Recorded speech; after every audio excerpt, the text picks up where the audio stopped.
Ladies and gentlemen, welcome to the Business Brew. I am your host, Bill Brewster. Hope spring break is going swimmingly for those of you that are on it. This episode features Dan Zwirn, CEO and CIO of Arena Investors. Arena has a flexible mandate. They will go anywhere in the cap structure, and I think that this is a very interesting conversation. I hope you all enjoy. I enjoyed talking to Dan very much, and am grateful that he joined the show. This episode is sponsored by Stratosphere.io. You know the drill. It's STRATOSPHERE.io. Stratosphere is a great platform. I use it. I like to check out the segments and KPIs. I go to it for financials. You can compare companies within a sector. You can do some modeling in there. I highly recommend that you check it out, and it is free. Free. So there is not much reason not to check it out. Should you fall in love with the product, please use the promo code BREW, BREW, for 15% off. Braden and his team have done a great job. I commend them for making a product that he wanted to see, made for himself. I think that's awesome, and I think it's worthy of checking out. I think it's a perfect match for the prosumer type investor, somebody that wants to not pay for institutional level subscriptions, but wants something more than what I was aware existed before. So anyway, again, that's Stratosphere.io, STRATOSPHERE.io. As always, none of this is investment advice. Do your own due diligence. This is for entertainment and informational purposes only. Enjoy the show. Ladies and gentlemen, thrilled to be joined by Dan Zwirn today of Arena. What's the official firm name here? I don't want to mess it up on your behalf. Arena Investors. There you go. And Dan, I got connected to you.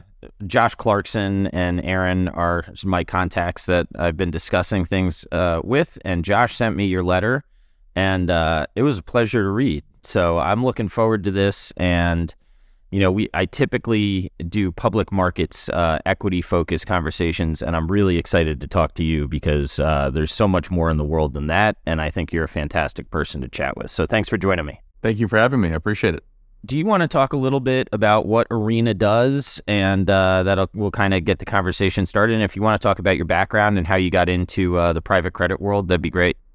Sure. Arena's job is to make uncorrelated excess return per unit of risk in just about anything that makes sense.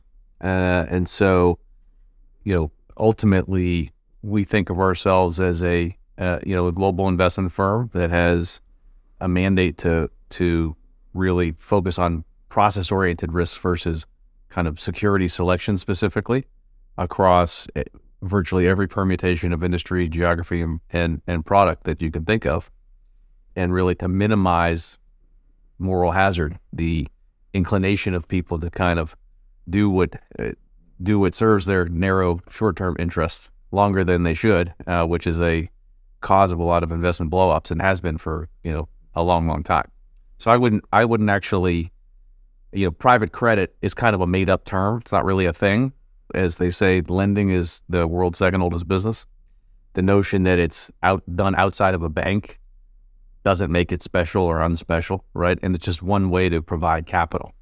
But capital can be provided to folks in any number of ways, and is not necessarily a particular thing for it to be quote unquote credit versus equity versus lots of other things. Is maybe a more accurate description of what you're doing is like merchant banking in a way? Very much so. I would say we are modeled more like the traditional merchant banks of kind of many decades ago than a kind of conventional fund operator. When you go back to when kind of modern capital markets began, in the 1600s in Amsterdam, people accumulated capital. They took risk with their own money and had to be super careful. and they weren't kind of throwing darts at a board, right? And they were really creating edge and holding themselves up to a very high standard because they had incredible downside from the skin in the game they had. And so when you look at, the kind of best performers over many, many centuries, whether it's the European merchant houses or the Hongs in Asia or the global grain traders, or in modern times, the kind of great capital allocators from Buffett to Henry Singleton at Teledyne to John Malone, they all kind of think about things the same way. And that way is nothing like what happens in kind of conventional fund operators. And, when I hear you say conventional fund operators, I guess what's ringing out in my head, and it may be not the right thing, but the part of Wall Street that I don't love is the limited liability company taking a bunch of risk. And if it goes well, hey, didn't that go well for the GPs or the founders? And if it doesn't go well, you're kind of protected by a limited liability shell, and who really cares? We'll just start another one.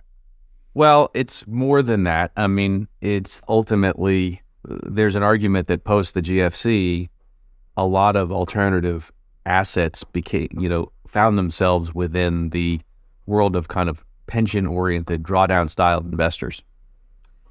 And those investors had invest based on a model that was developed over several decades, kind of previous to the GFC, where they were effectively looking across a series of uncapacity constrained relative opportunities, right? So here's my private real estate equity versus my large cap value stocks, et cetera, et cetera. And there's no capacity constraint. And they're really making a relative judgment on, whether they want to be exposed to one of those buckets versus the other. When it comes to more idiosyncratic investments, when it comes to alternatives, there are many, many permutations of industry, product, and geography within this stuff that don't go from kind of good to not so good. They go from really good to completely not good. And so it's very hard from a top-down kind of pension-style perspective to not put yourself in a position to be on the wrong end of moral hazard, i.e. hammers that only see nails. And so what we'll see is that there will be many unintended consequences from forcing the square peg of kind of idiosyncratic yield and alternative investing into the round hole of top-down stock keeping units on a shelf style allocation. Do you mind just explaining the stock keeping units on a shelf? I just want to make sure I understand exactly what you're saying. Well, again, many large-scale allocators start with a view of the world. I think rates are going to be this, and I think inflation is going to be that. And so therefore, I want to have this much exposure to value stocks or stocks versus, equity versus debt, so to speak. And then within my equity, I want this geographic mix of continents. And within each continent, I want to have this mix of value versus growth versus big cap versus small cap, and all of these kind of top-down, labels. Basically a bunch of factor bets, and you sort of have like a top-down view, and then you're trying to put the factors in to express your view in the best risk-adjusted way in your model, is what you're saying. Yeah. Yes. And it strikes me through your writing, I perceive you to be a person that's looking to make sound investments that can work in any cycle with downside protection and potential upside optionality. Now, this is a nice thing to say. Anybody can say I like to do this. I think the devil's in the details, right? So before we go into that, can you spend a little bit of time on process-oriented versus security selection, just so I understand what you're talking about as how your firm goes about its business? So, as Buffett says, he doesn't like to pick winners, right? Fundamentally, the notion of professional asset management has been based on certain individuals being somehow brighter or more prescient than other individuals, right? And so I pick a security and I say it has a low PE, and I hope other people look at it like I do and realize it's much more valuable than it was when I bought it, and will take it off my hands, right? They are selectors of securities that are basing their judgments on a combination of their view of the ongoing earnings power of a given enterprise or asset, as well as the future perceptions of others to buy it from them. We don't do that. I would think about it like a casino, right? Someone walks in and they think, I'm feeling lucky tonight, or I'm really good at blackjack, or I'm a card counter. Those are people who are security selectors that are fundamentally think of themselves as smarter than the other ones, and maybe smarter than the house.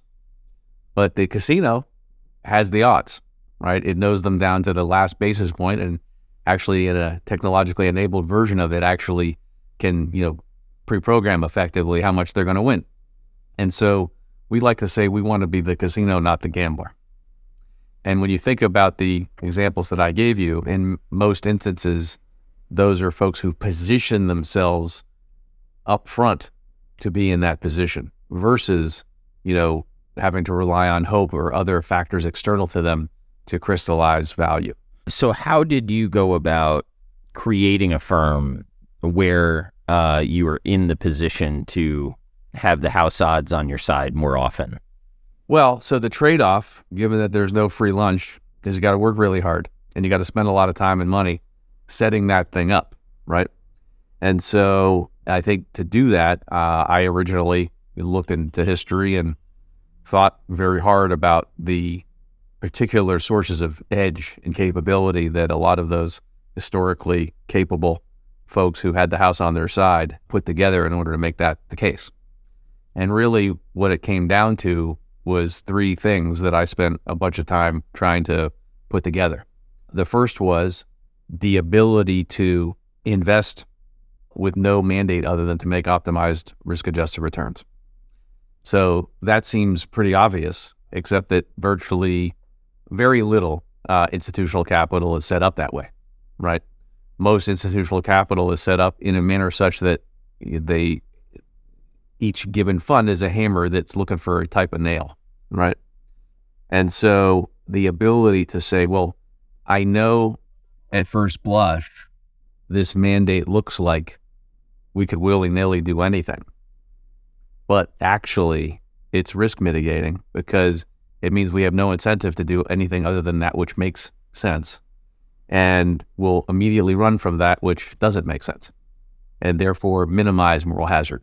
I've been thinking more about the idea of a financial product versus an investment focused product, right?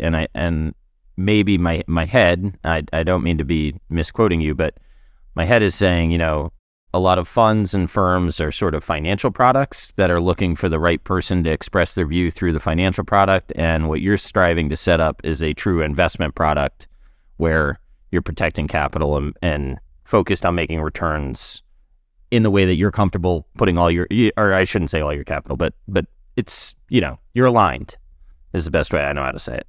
I'm aligned as it gets. And we talk about the notion of starting with what makes sense, starting with the left side of the balance sheet, and then figuring out the right side of the balance sheet, as opposed to the opposite.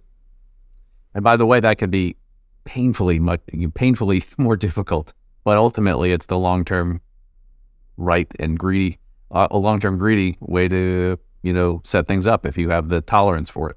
So when did you get the idea to go out on your own, and what's your background?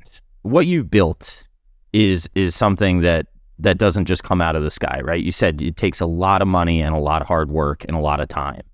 When I read your letter, I read how much work goes into flipping over these rocks. Like, that's not something that you can just get the idea and manifest and have it happen. So what did building your firm look like, and why did people join you in the beginning?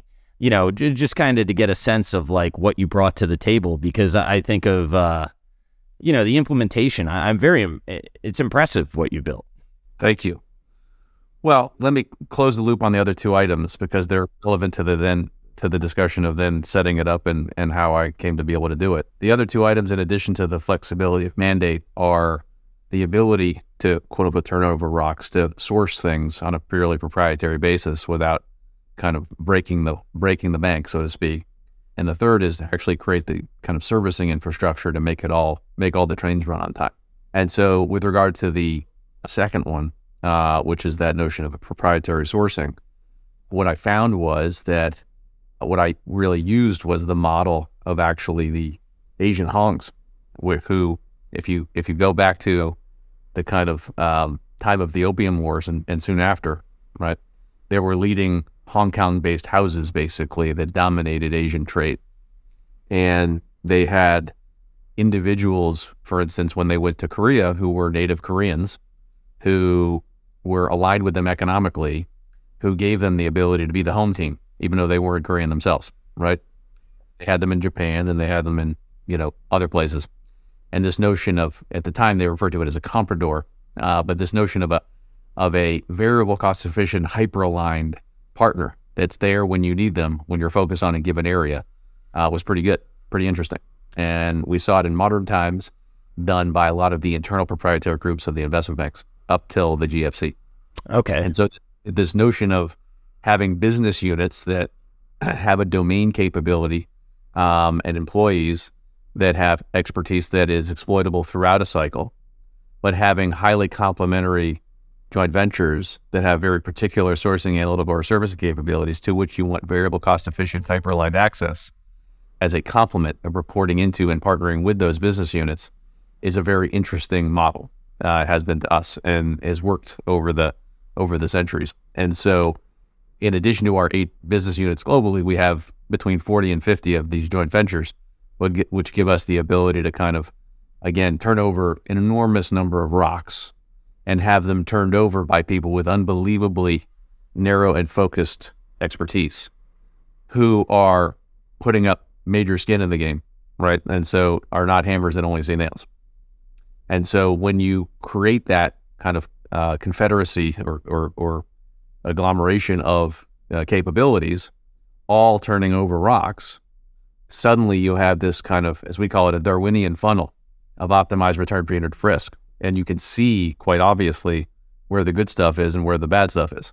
And that's a really key component of this. And again, speaks to the intangible value created over doing this for decades, because, it takes many years and long relationships to know who has that particular industry, product, or geographic mojo and becoming partners with them. So how do you think of yourself as like an LP in a number of SPVs? Is it more like a JV relationship that somebody finds a deal and then brings to you and you say, okay, well, we have a working relationship, I have some capital, we'll partner on this? Like, how is that structured typically?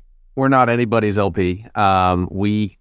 These are all kind of complementary relationships among folks who are working with our business units. And each business unit, through them, we are making the decisions on what we do up front and along the way. We're controlling the cash and the bank accounts. And those joint ventures are really integrated into or adjuncts to our business units. And also going to the third kind of pillar of our strategy, also reporting into our servicing operation. So servicing is a key element of this, and it'll be yet another of the long list of unintended consequences of kind of how the alternative space has developed since the GFC, which is that people have systematically underinvested in this, because who needs servicing and surveillance and workout when everything goes straight up? And so that having those 3 elements together, the mandate flexibility, the sourcing, and the infrastructure to kind of make all this happen, provides the edge that is demonstrated through basically the relative return per unit of risk that we create, that we can measure based on kind of the exposure that we have in assets and basically how much we're getting paid for how little risk we're taking for how short of a period of time. When you're talking about servicing, my background is in commercial banking. So when I hear servicing, I hear like, borrowing-based reports and risk ratings, capital at risk, and portfolio management and stuff like that. Is that what you're referring to? I mean, not quite the same, but similar. It starts with providing operating leverage to both our front office and back office. Getting the numbers, getting the covenants, making sure we're getting paid. When do we do this or that or the other? It then goes to things like workout, right? Which, we operate very differently than a bank in that regard. We are not shrinking violets when it comes to making sure the agreements that we have with people are honored. And so there's a whole lot of incentives that folks have, and we're experiencing that in the market today, to not actually enforce their rights. And we're not shy about that, because these things don't age like fine wine. They get worse if you don't run at them when there's an issue. And then it also then goes to the notion of what is called nowadays operational improvement, where we have an adjunct to our servicing operation called, our servicing operations called Quester Advisors. We have a thing called Quester Strategic, where we're also then able to do things like add board members, add team members, enhance financial reporting and financial controls, IT improvements, marketing strategy, all of the necessarily things that you might have to deal with if you happen to end up owning a company or an asset. How often are you going in and implementing some of these operational improvements before there's like a potential workout issue or before you're behind an 8-ball? Like, it seems to me that that would be a natural thing to add to some of the, I mean, if I was in merchant banking or something similar, I would say, hey, by the way, we've got this team that might be able to help your business, right? It's natural, well, potentially. Some people don't want the help. Yeah. Yeah. So certainly as we do our diligence up front, we are highlighting issues of risk of all kinds. And on our own, at the very least, are saying, if this risk presents itself, how are we going to deal with it? Are we bringing to bear, or are we going to be able to bring to bear the necessary resources to deal with this issue when and if it comes and we have to own something? Yeah, that makes sense to me. What are some of the incentives you mentioned we're seeing right now, the incentives not to recognize what's going on? You want to pull on that thread a little bit? Sure. Well, people talk about this notion of amend, extend, and pretend. Unfortunately, we're in a market, again, everything's gone straight up. Not many people were that seasoned before the GFC, just because of the number of years that have gone by. Investors and allocators don't take kindly to markdowns, right? And so, as Charlie Munger says, show me an incentive and I'll show you an outcome. There is a tremendous incentive along the entire chain of value, from when investments are made all the way up to when they are allocated and supervised, for there to be a avoidance of recognizing issues. And so in a number of instances, whether it's a bank that doesn't want to put up more capital against the loan, or a fund that's seeking to raise the new fund and doesn't want to kind of really deal with the issues that it has to, there's a lot of reasons why people don't want to recognize reality. And a lot of them are based on various regulatory regimes that are monitoring what folks do, right? So banks have to put up more capital against certain things. A lot of them are things like it in the insurance industry, where if I have a mark-to-market but not an actual crystallized or realized loss, I don't have to put it through the income statement. It's only on the balance sheet, right? So why should I sell anything, right? Well, that's going to lead me to maybe sell too late, right? Because if I never actually sell a loser, then it doesn't really hit my income statement. So I can still pretend that I'm making money. So there are a plethora of these incentives, and they've only gotten much, much greater over time. And they've been enhanced or made worse, depending on how you look at it, by the fact that in the wake of QE2 in 2012, there was so little yield in the world, right, that actually creditors had less and less ability or negotiating leverage to make these things structured in such a way that, reality could even be realized or dealt with if it arose. And so you have very weak structures, very long duration, very low coupons, and other forms of governance, because, it's been an equity owner's world since 2008. Yeah, it was, I was at the bank until, I want to say like 2015, 2016-ish, early 2016. And it was interesting to see the definitions of EBITDA get a lot longer. And, some of I was at BMO and BMO Harris specifically, and I think they're a very good bank. So I'm not saying anything negative about them, but you've got to participate within the market that you're in, and the covenant structures got looser and looser, and that was at the senior level. I have read through grants what was going on in the private markets, and it's certainly the lack of some of the structural protections is concerning. On the other hand, I read and see that, corporate leverage seems, I wouldn't say low, but moderate. So how do you think about that? Because what it feels like you're describing to me is we've been in a 12-year, 10-year credit cycle, and might we be on the other side? And that could have interesting implications if that is. So I'm curious just to make sure that we're on the same page and how you're thinking about that. Yeah, look, I think we've had the implementation of QE2, whereby basically the Fed started buying fixed income securities in massive scale in order to de facto lower rates to well below zero, was potentially a reasonable thing to do in response to the 2008 crisis. In 2012, as a response to the equity markets going down, it was not a reasonable thing to do, right? It was the emptying out of the cabinet of basically tools that the Fed had to deal with in dealing with another potential 2008.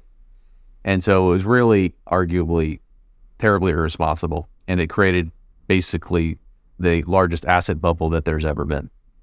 And so that doesn't just kind of go away by wishful thinking.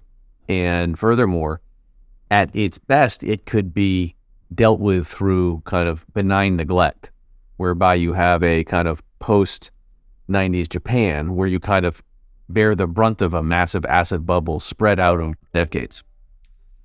That could work up until the point where, as we did in the kind of 2020 area, maybe a little bit before, that can work up until you actually then introduce grossly profligate fiscal policy. And when you start basically spending way, way, way more than you're earning, and you create gigantic deficits and enormous debt, it's very hard to effectively avoid inflation. And when you look over the past centuries and you look at a combination of really profligate monetary and fiscal policy blended together, you have never avoided very significant inflation. And when you have very significant inflation, you have never avoided a panic in the kind of traditional financial market sense of that term. And so is it possible that we will have a much longer, more protracted combination of high inflation and high rates than is wished for by the markets? I think it's probable. Is it possible that we will have an actual full-blown panic? It's distinctly possible because of a confluence of the not only bad monetary and fiscal policy we've had, but the reality of a large number of changes that happened in response to 2008 that were long-term very, very damaging to the markets.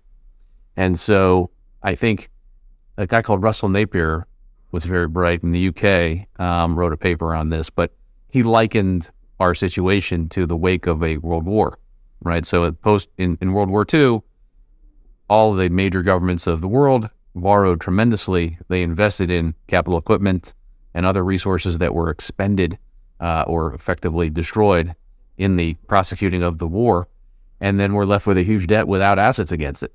And what they needed to do, as governments have through now a few thousand years, they effectively used inflation as a tool to lower what they owed, right? And they did so through a combination of high inflation and high rates that they purposely perpetuated in the kind of 15 years after World War II. I think it is highly likely that we will have to do something similar because we created the same or greater damage through this very profligate government and monetary authority behavior. And so that leads to real opportunity because capital has been grossly misallocated, and there will be this long-term rationalization that has to happen as an arithmetic factor of the matter. And it's just the question of, how abruptly it happens, but it must happen, right? Because the arithmetic requires it. The concerning thing about what you're describing from a risk perspective is one might argue, I think that there's some argument that valuations are like fine here. I don't think anybody's going to say that things are super cheap, but certainly things got beat up in the sell-off last year. That's sort of dependent upon the assumption that the underlying earnings stick. And if I were to put my hat on to argue the other side, I'd say, well, tax rates are pretty low. They could go higher. Interest burdens could increase. And if negative operating leverage starts going through the system, you can get yourself into a pretty ugly place, given where things are trading. What to do with that information is the hard part. I'm not really sure. I don't know that tax rates are pretty low. I think they're pretty pretty darn high. I think they're unbelievably high. Well, I guess at the corporate level with the Trump tax cuts and whatnot. I meant that. Okay. Well, I think that there's a lot of business out there that effectively flows through and experiences, directly the incredibly burdensome yoke of the government through ever greater taxes. I think that furthermore, we have a government that is really on a war footing with commerce, and you see that translated through what we see at the FTC and FCC and many other agencies that are really trying to hamper commerce at every turn. And then furthermore, you see attempts by the U.S. government to basically organize other world governments so as to reduce competition that governments effectively engage in order to attract commerce to their various countries through, basically kind of global tax law changes that are really damaging. And so, they're working hard to create havoc, no question. And so I think you haven't seen the effects of earnings effects of inflation really hit yet. I think you have a great likelihood of it. I think you, again, just have a tremendous amount of leverage in the system, both more so in private markets than public markets. I think it shows itself very suddenly, as you saw with the LDI crisis in the UK. There's a lot of places where leverage has crept in that people haven't noticed yet, right? They only do when things kind of get ugly very suddenly. And there's a lot of reasons why the world is short a lot of puts from here. I guess the question that I come back to is, what do you do sort of with the information? You seem to, at least through your writing, it seems as though, focus on downside and build in some upside optionality. But is that a function, I guess, should you see brighter horizons, would you be more inclined to be more upside focused as opposed to downside focused right now? I perceive what you're saying and what you write to be the old, when everybody else is greedy, I'm going to be fearful, and maybe I'll be more greedy when everybody else is fearful. Is that a fair characterization of what's going on? I think the reality is you can't paint the whole world with one brush, and that's what we do is we stratify the world into different areas where we can see disproportionate opportunity to the up or to the down, right? And so that has created what I refer to in the letter is really three buckets of opportunity. They're the kind of occasionally arising tactical opportunities. There are things where basically the party is over and we're kind of in mid conflagration. And then there are things that are slowly, issues that are slowly metastasizing that are beginning to show themselves ever more each day. In the first bucket, to your point, how do you monetize this environment, right? So I would point to an interesting phenomenon, which is the tremendous inflow of retail money into the stock market. And so that has created an interesting world when you then compare and contrast that with the consolidation in the investment banking or securities firm universe, right? So never have you had more individuals invested in more companies that have no attention from any large-scale investment firm, right? So you have 10,000 small microcap companies, the vast majority of which are not the concern of any significant investment bank or commercial bank or private equity firm.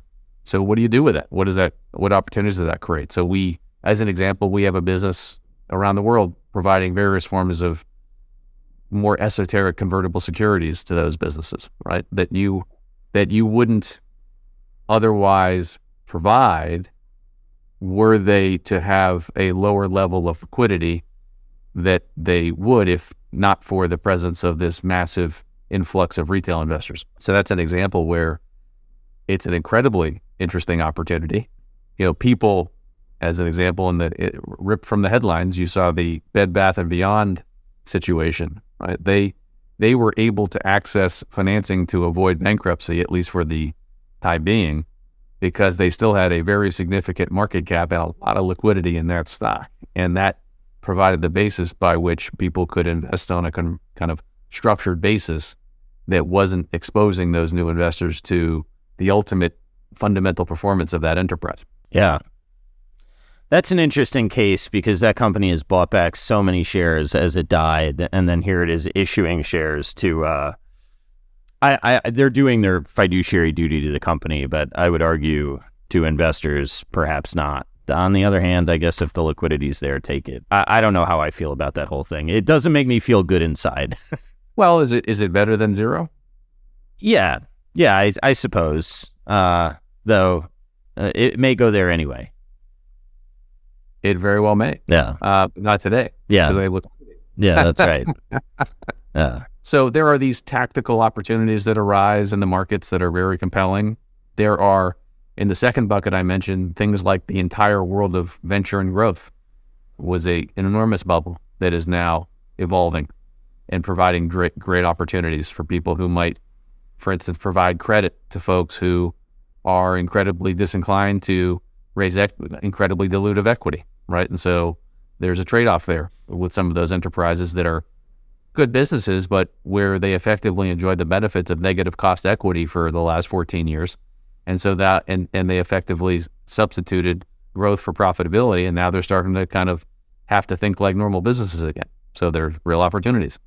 There are great opportunities in the entire world of GPs and LPs and all of these partnerships that have been sold in this massive boom, where you have allocators who've said, well, maybe I have too much of this, or maybe I don't own what I thought I owned, or maybe I'm afraid of the marks that are eventually going to come, right? And having to rebalance themselves in the wake of, very difficult markets in what they view as more liquid equities and fixed income. And then you have the big long-term opportunities, which are in the corporate structured and real estate worlds, where there are effectively ecosystems of debt and equity providers there that have been mutually dependent and have levered one another to create the massive bubbles in each of those areas. And so, in each of those, there's a kind of chain of value that was linked to a certain subset of market participants not really understanding the risk they were taking. And a lot of that is now starting to slowly unwind. And in fact, in January, you saw a significant uptick in bankruptcies, and we're seeing a lot more activity as people realize, that these corporates weren't what they thought they were. These long-term structured finance assets weren't as compelling. The delinquencies are moving up in the underlying stratifications within the ABS.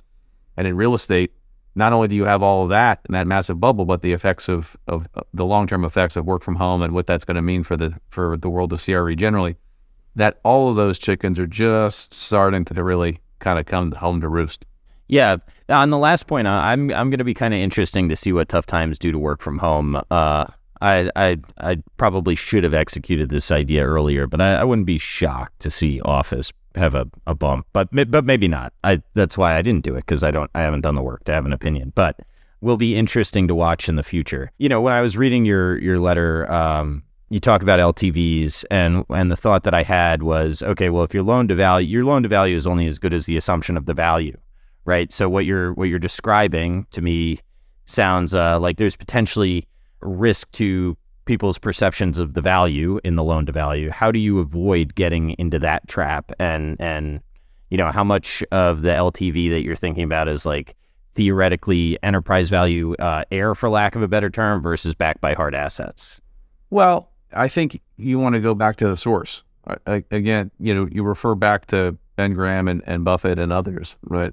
And the notion of a quote-unquote hard asset is not so obviously valuable, perhaps, and the notion of an enterprise is not so obviously unvaluable, or, right? So what's common between those two is that they are representative of a value placed upon a series of ultimate cash flows, right?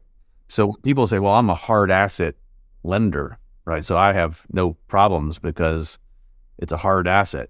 The hard asset is only as good as the stream of cash flows that are going to be derived from it, right? If you ask anybody with a gold what cash flows they're going to get out of that gold, not a lot, right? So that's kind of a problem.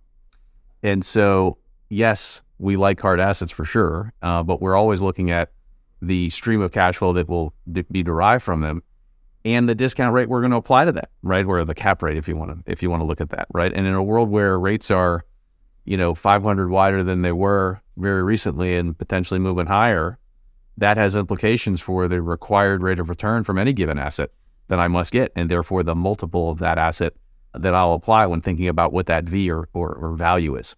On the other side, with regard to quote unquote enterprises, in the absence of hard assets, there are enterprises that don't have hard assets, but have kind of contractual obligations and effectively five forces, Michael Porter style, five forces negotiating leverage against their various counterparties that might be that much more stickier than any hard asset stream that you could look at.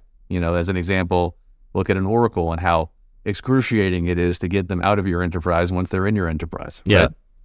And so when we think about assets and companies and the V's, we think about how likely that stream of cash flow is, how durable and what the duration of that stream of cash flow is, and the alternatives available for our capital and the discount rate at which we must discount that stream of cash flow in order to really understand what we're willing to take. And so going back to the beginning of our conversation, you talked about the notion of private credit.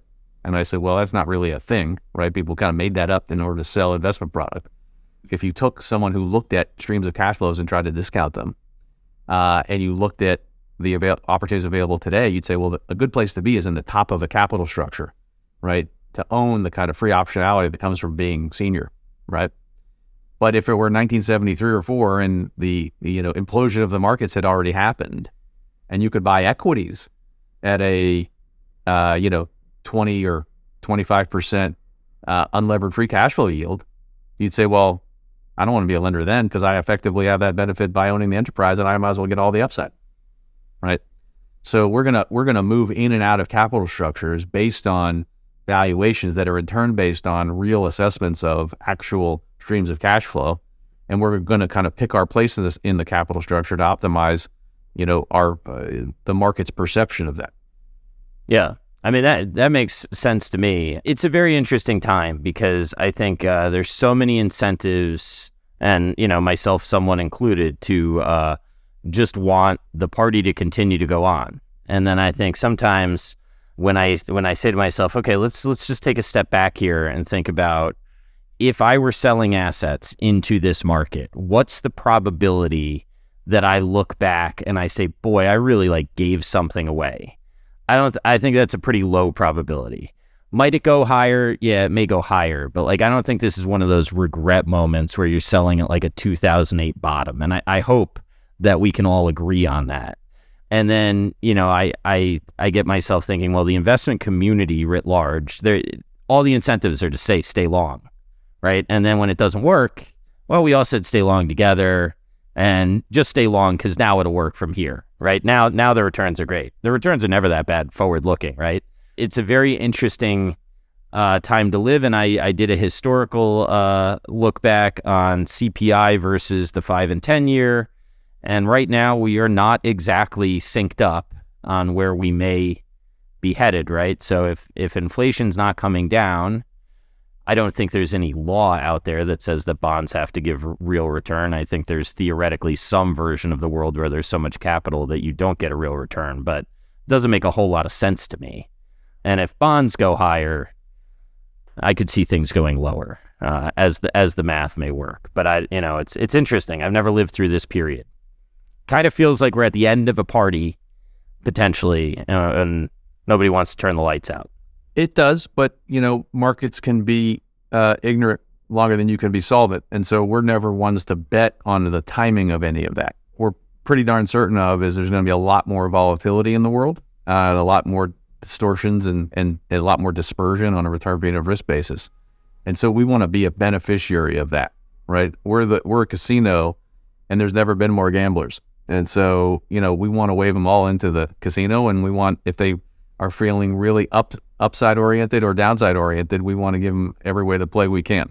Yeah, and I think what I like about how you frame where you're positioned is, if you are senior and not afraid to enforce your rights, you can have a catalyst, right? One of the things that bothers me is people are like, well, if you're buying at a price to book, a discounted price to book or price to replacement value, one, we have to have a discussion of whether or not it's worth replacing. But two, if it's in a public entity and I can't affect the change, then it's not really that enticing. I mean, I kind of get over the long term it's a weighing machine, but that sounds kind of beauty contest gambling to me. Well, that's a killer because I have a warm spot in my heart for deep value folks, but deep value with an inability to kind of take it in your hand and crystallize it is brutal and can disappoint you for a long, long time. Yeah, and we don't do things where hope is the strategy.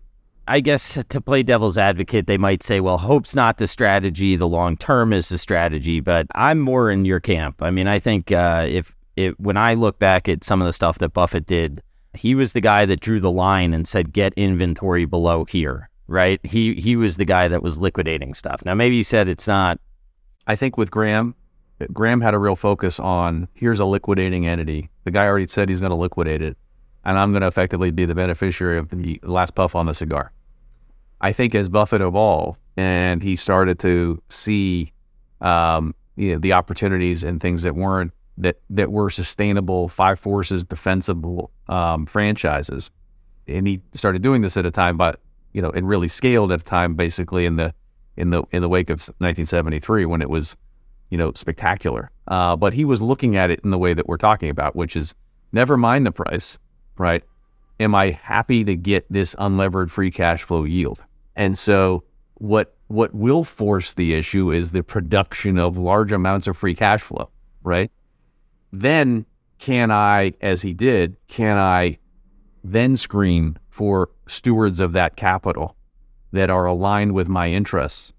And in his case, like as an example with Washington Post, he went on the board and, he didn't crystallize the value, but he certainly educated Katharine Graham a lot about, how to crystallize value and kept her laser focused on it.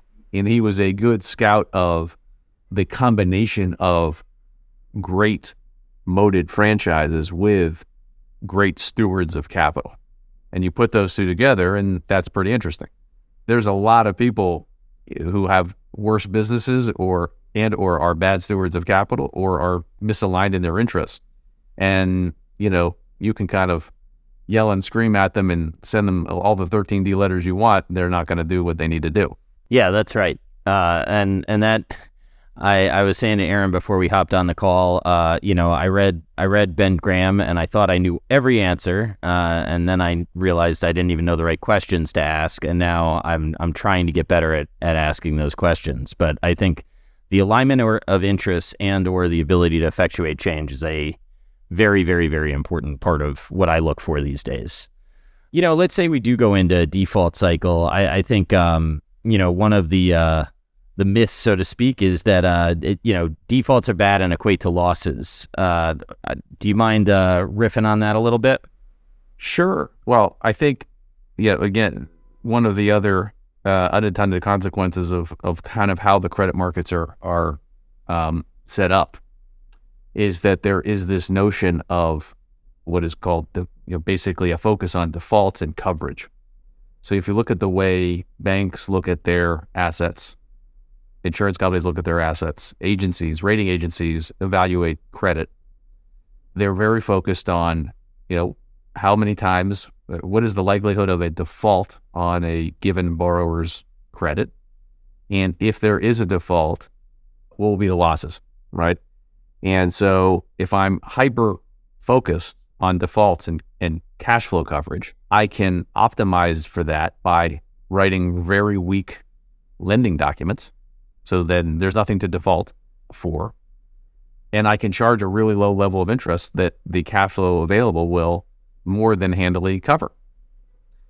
So there you then have systematically poorly structured and poorly priced credit, right? And so it's a borrower's dream, by the way. I mean, and you should own assets and finance them that way when lenders are feeling like that, and combined with, of course, very low rates as what happened for the last 14 years.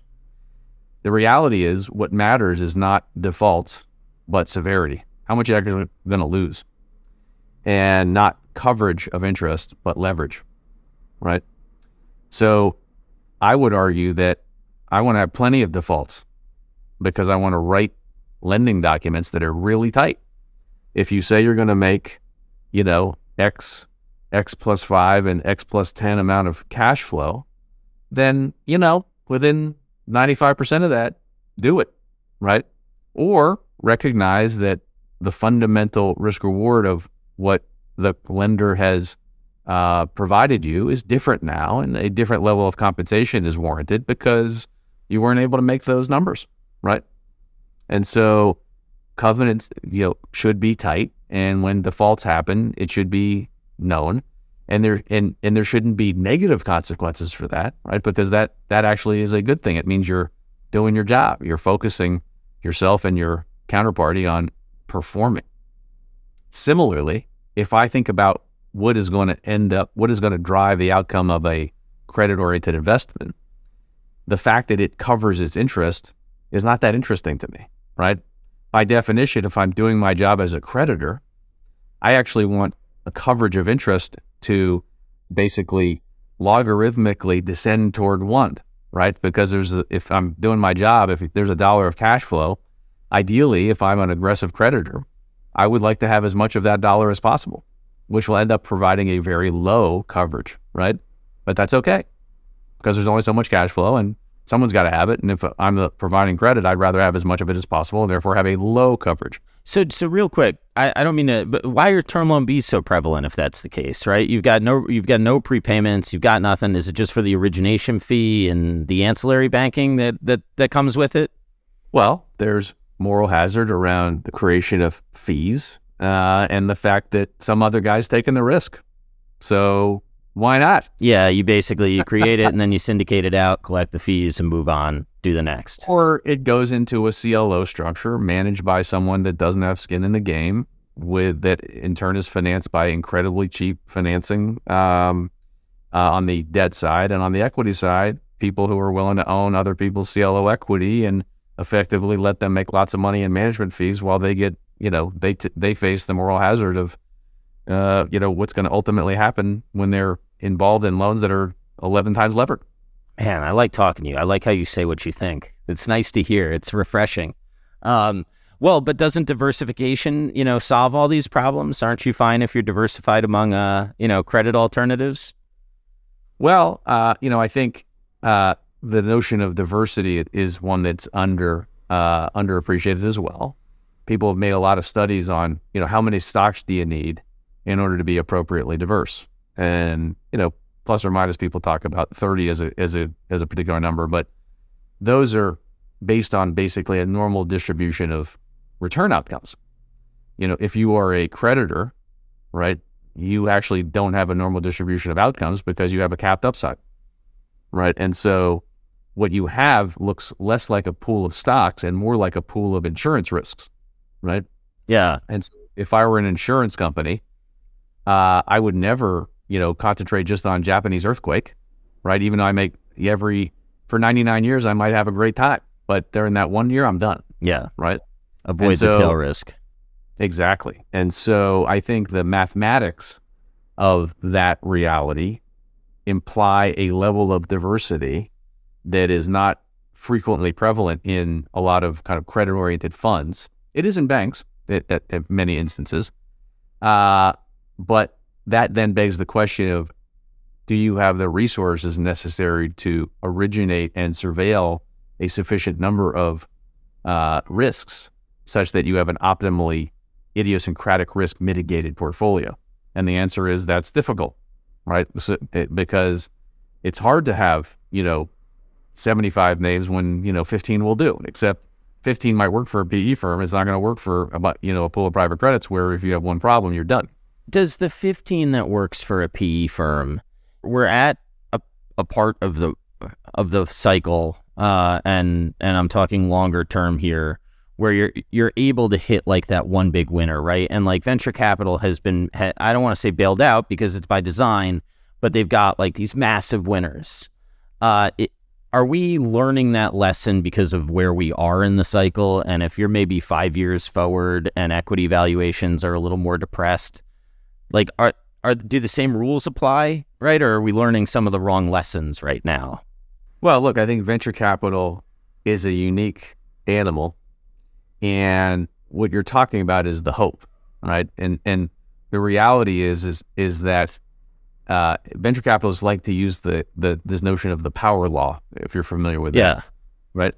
Whereby a disproportionate amount of economic activity goes to the kind of few winners.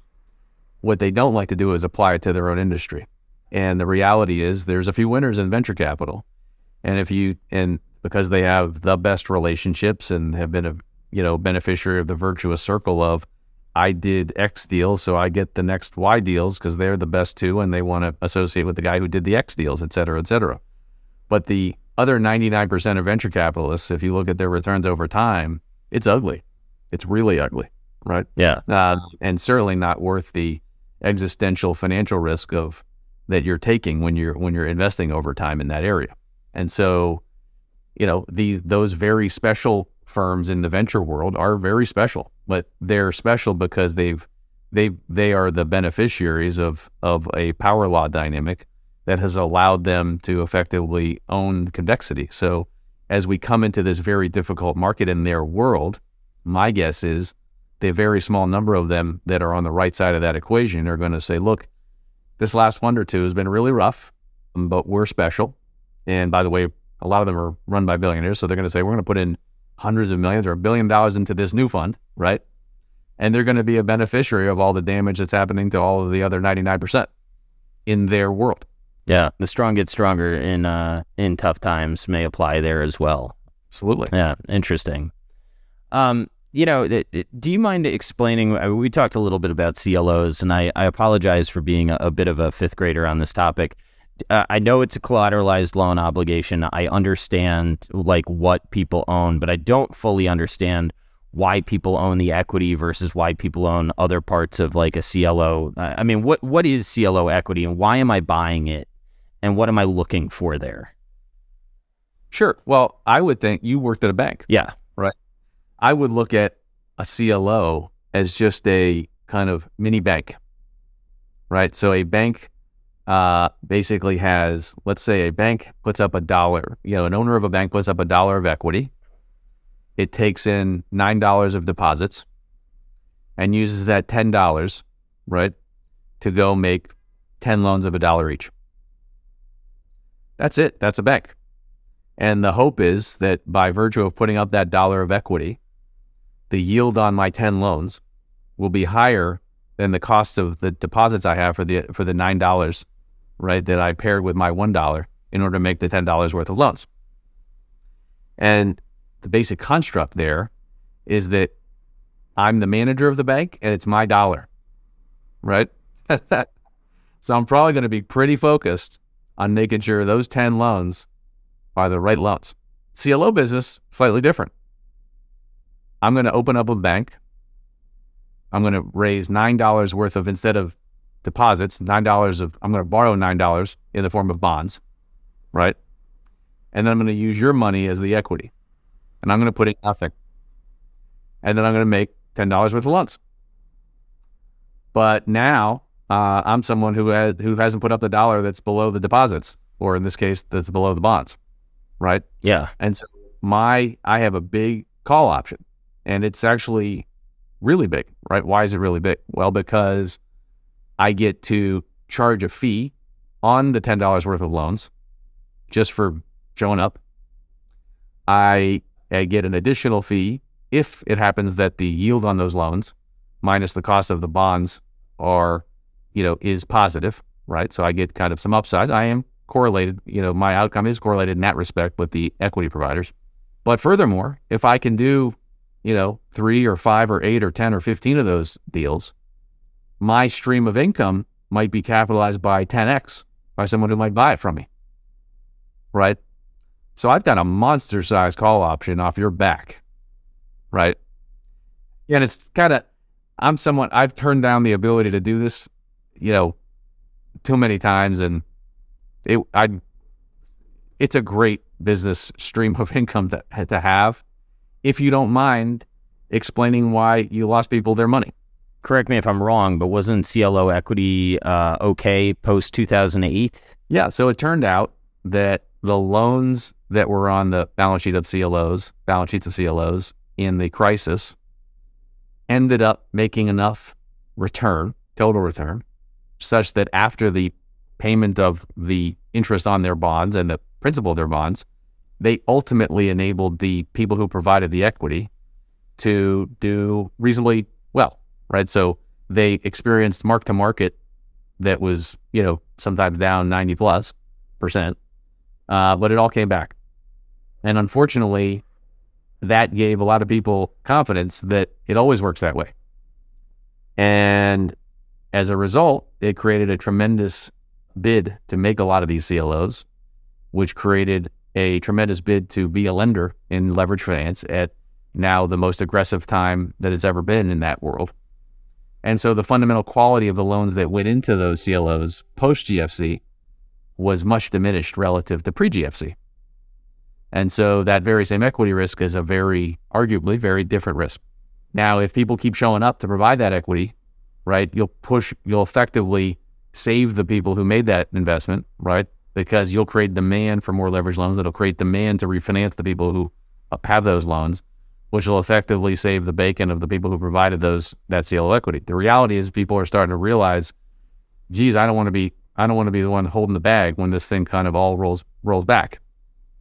And so the question is, who's going to wear it, when it all breaks? And so I think what you're seeing is people's willingness to provide that misaligned capital is much lower, which then creates a whole chain of action. Yeah. Well, then that sort of even that behavior reduces the ability to extend and pretend, right? And then you start to actually see the losses, and then people start to actually get scared, and this is how these things happen, right? Exactly. Interesting. Exactly. Yeah. I thought this. I remember when I was a trainee, somebody came in and he was giving a presentation to our class, and the big takeaway that they had from the global financial crisis was how well auto loans performed. And I thought to myself, and this is not even revisionist history, this is real history.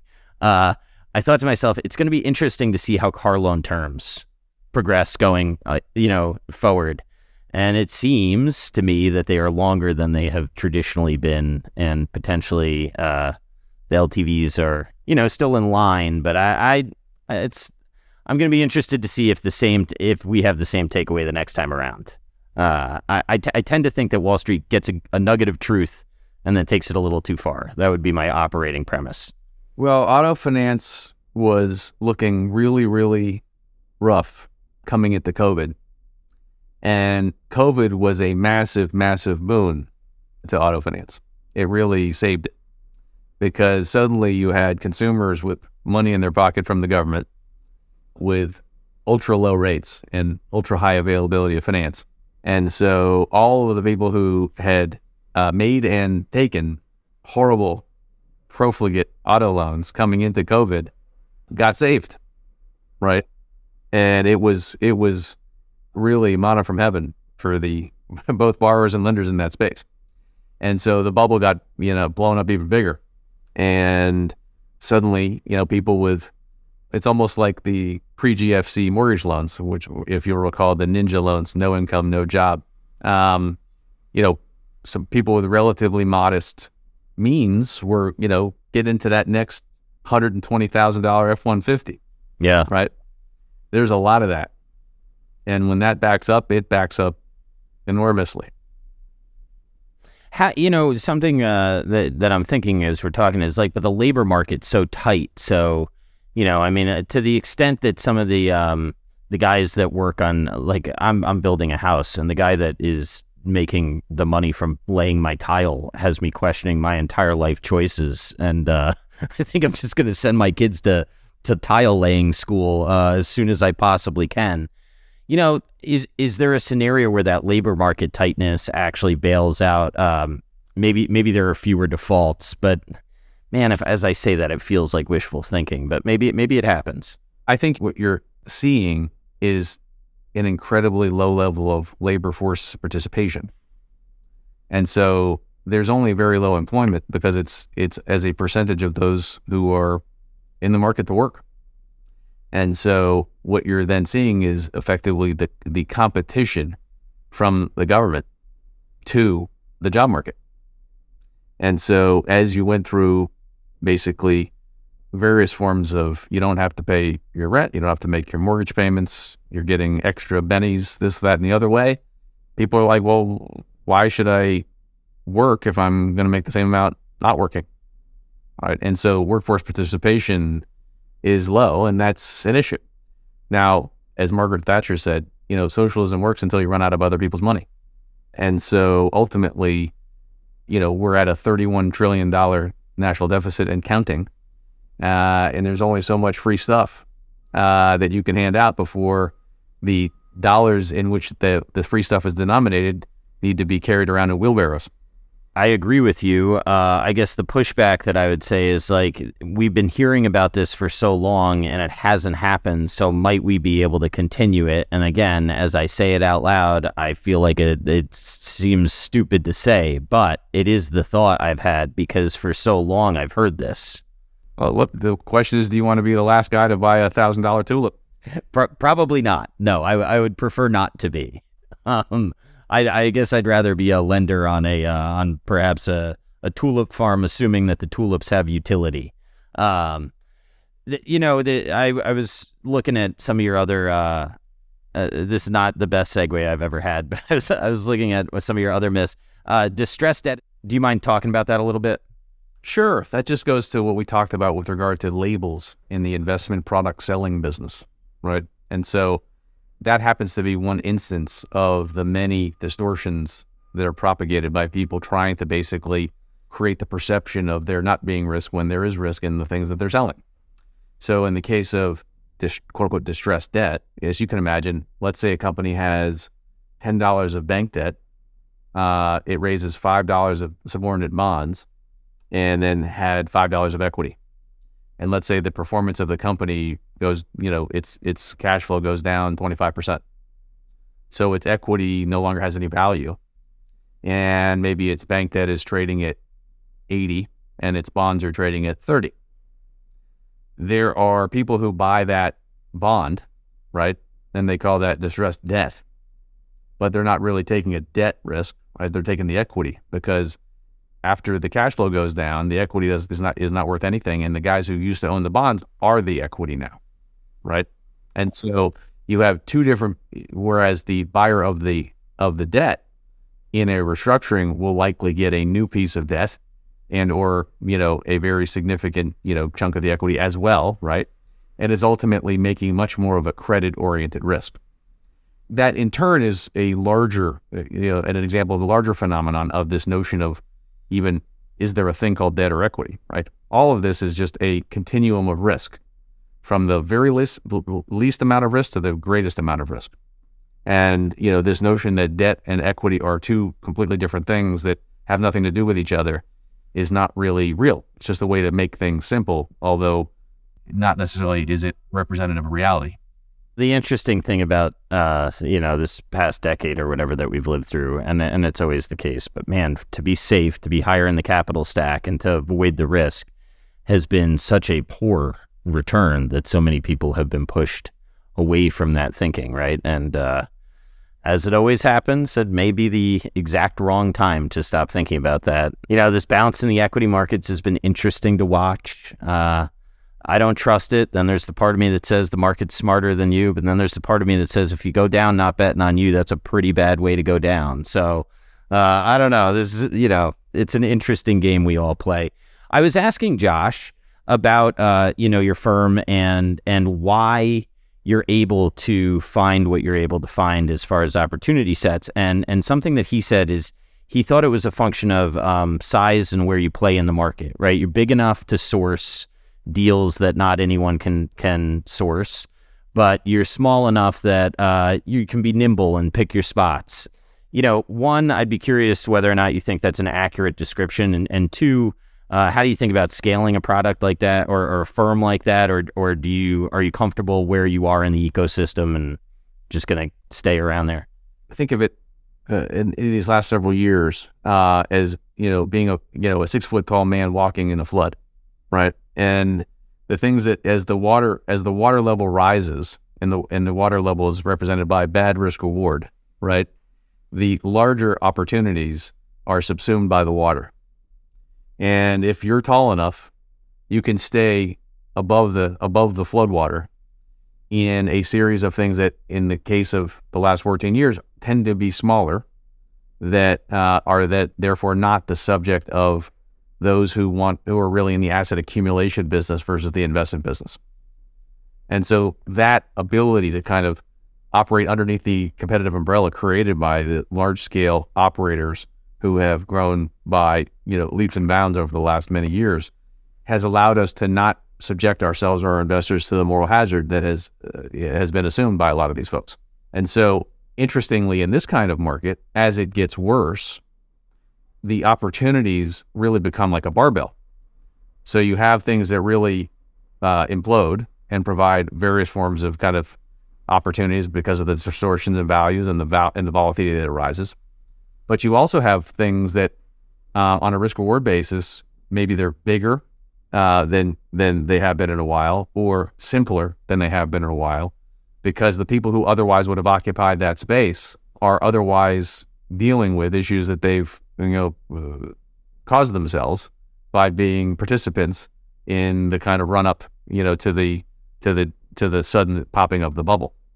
And so that means on the other side of the barbell, we're starting to come back to simpler and larger things that just have been poor risk reward for quite a long time that are now better. So as an example, in the wake of the crisis in 2010, we created an asset-based lender from scratch. And from your banking world experience, that just means a pretty simple business of advancing against receivables, inventory, and a little bit of machinery on kind of mid-sized, relatively uncompelling businesses. That was a really good thing to do in 2010, and we were able to efficiently finance that. And by 2016, it was much more difficult because a lot more money had come in. There was a lot more competition of all kinds. There was a lot more price taking, and we sold it. And we sold it at a multiple of book to another company.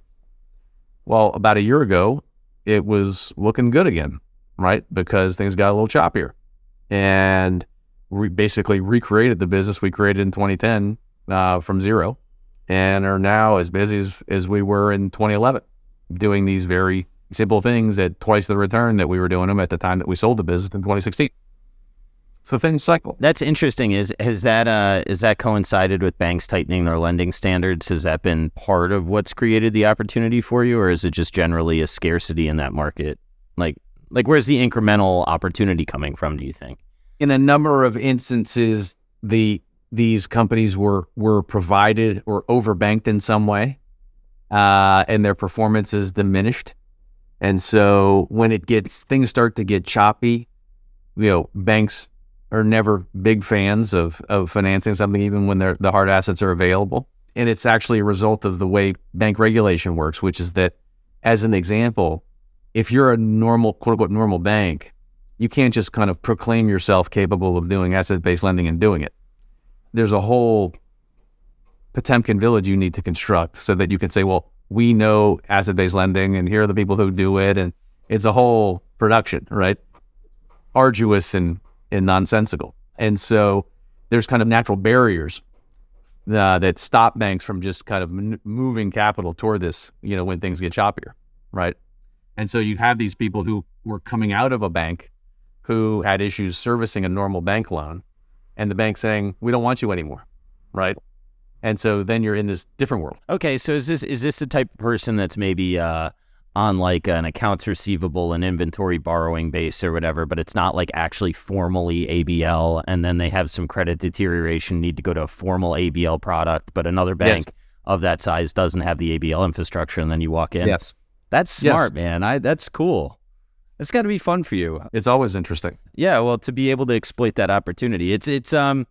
I mean, you're a value investor at heart, right? You're going where the opportunity is. You're just doing it in alternative spaces.